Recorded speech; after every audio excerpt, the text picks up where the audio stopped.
इंशाल्लाह इसी जगह से हम लोग ज़ियारत पढ़ेंगे और ज़ियारत पढ़ने के बाद मैं यहाँ से एक दो रकात नमाज वगैरह वो मैं तरीका सब बता दूंगा कि नमाज पढ़ने के बाद इंशाल्लाह फिर मौला की ज़ियारत की जाएगी और यहाँ के बाद इंशाल्लाह इमाम हुसैन की ज़ियारत के लिए चलेंगे।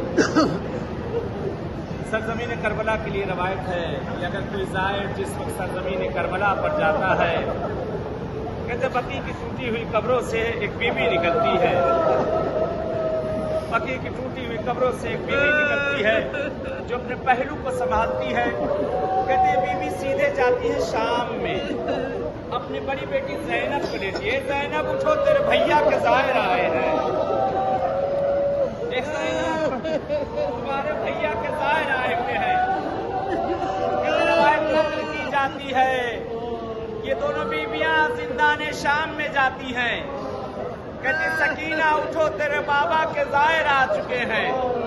कहते एक रवायत का अजीब फिक्रा नक़ल किया जाता है, जब जमीन करबला पर कोई ज़ायर पहुंचता है, कहते तीनों बीबियां इस्तकबाल में खड़ी हो जाती हैं। ज़हरा फरमाती है ए मेरे बेटे के ज़ायर तेरा शुक्रिया